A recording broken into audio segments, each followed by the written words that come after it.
I, 30M, was always the careful one in relationships. My friends call me Cautious Craig because I'd never fully commit until I was sure. That changed when I met Vanessa.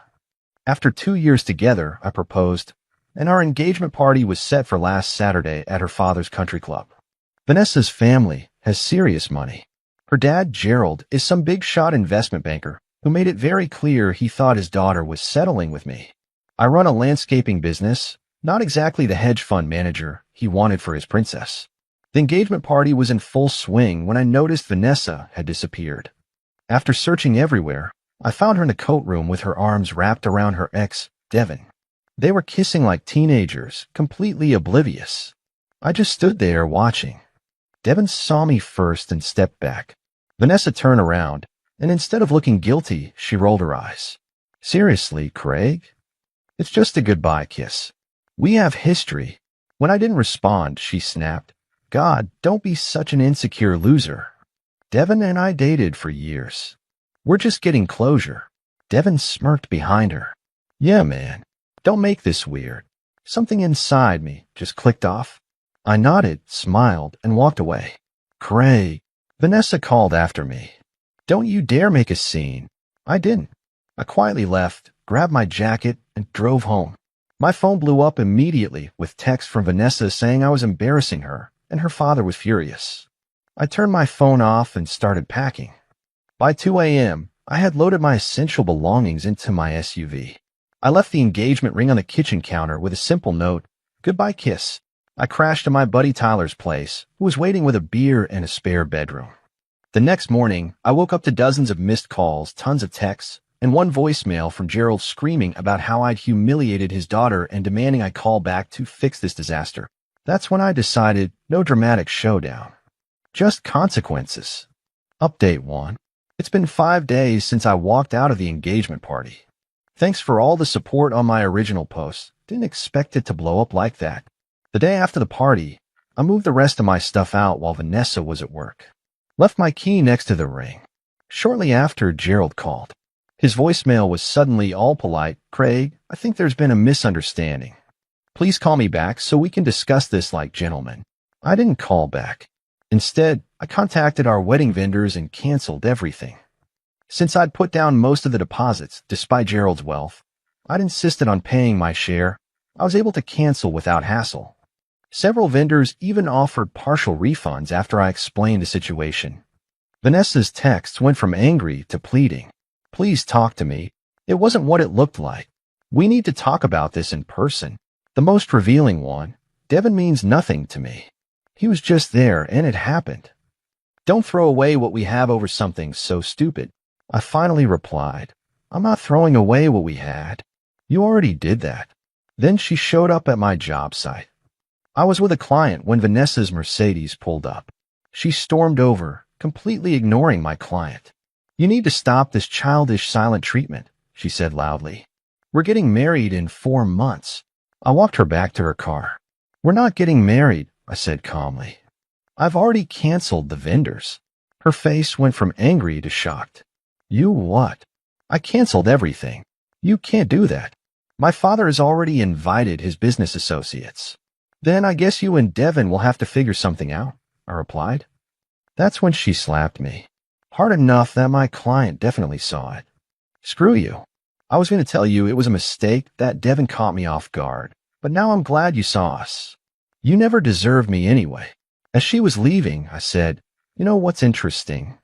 You're more upset about the canceled wedding than losing me. She had no response. Later that day, Gerald called again. This time I answered. Craig, he said, his voice controlled. We need to discuss this situation. There's nothing to discuss. Don't be hasty. Everyone makes mistakes. Vanessa is very sorry. Is she sorry it happened or sorry I saw it? After a pause, he said, look, I understand you're hurt, but perhaps we could come to an arrangement. To make this go away quietly. Are you trying to bribe me to marry your daughter after she cheated? I wouldn't phrase it that way. I'm offering compensation for your emotional distress. I laughed and hung up. That evening, I got a text from Devin. This is Devin. We should talk man to man. Blocked him without responding. The weird thing is, I'm not even angry anymore. Just done. Update 2. 2 weeks have passed, and things have gotten interesting. Yes, I've blocked Vanessa everywhere. No, I didn't let her keep the ring. It was my grandmother's. And yes, I've told our mutual friends what happened, but only when asked directly. After I declined Gerald's arrangement, he showed up at my office unannounced. My assistant came to get me, looking uncomfortable. I found Gerald sitting in our reception area, looking out of place in his expensive suit. "We need to talk," he said. Privately, in my office, he got straight to the point. "I've been doing some research on your business," he began with a smirk. "You've done well for yourself, considering your background. What do you want, Gerald? You have loans on your equipment. You've also bid on the Westview Park project." He smiled thinly. "Did you know I'm on the board that approves those bids?" My stomach tightened, but I kept my face neutral. "Are you threatening my livelihood because I won't marry your cheating daughter?" "I'm simply pointing out that actions have consequences. Vanessa made a mistake. One kiss, and now you're punishing her by humiliating our family. One kiss I happened to see. I corrected him. And I'm not punishing anyone. I'm protecting myself." He leaned forward. "Be reasonable. The wedding can be postponed, not canceled. Why are you so desperate for this wedding to happen?" I interrupted. "You never even liked me." Something flickered across his face. "Worry? Vanessa wants this marriage," he said firmly. "No, she doesn't. She wants a wedding." There's a difference. That's when it clicked. This wasn't about Vanessa's happiness or even family reputation. After Gerald left with a reminder about the Westview bid, I called my friend Marcus, who works at a firm that handles Gerald's company's contracts. "Can you check something for me? Anything unusual going on with Gerald Bennett's company?" Marcus called back an hour later. "Dude, how did you know?" "It's not public yet, but there are rumors their quarterly reports had discrepancies. The SEC is looking into it." Suddenly, Gerald's desperation made sense. He needed the wedding to project stability while under financial scrutiny. I texted Gerald, "I know about the SEC." No response, but the Westview Park board approved my bid the next day. Meanwhile, Vanessa started telling everyone I was controlling and jealous, that she'd escaped our relationship. I've gotten concerned calls from friends, and I just tell them the truth. I found her kissing her ex, and I left. Then came the real bombshell. Devin's girlfriend, yep, he had one, reached out to me on Instagram. Her name's Ariel, and she had receipts. "Devin's been cheating on me with Vanessa for months," she wrote.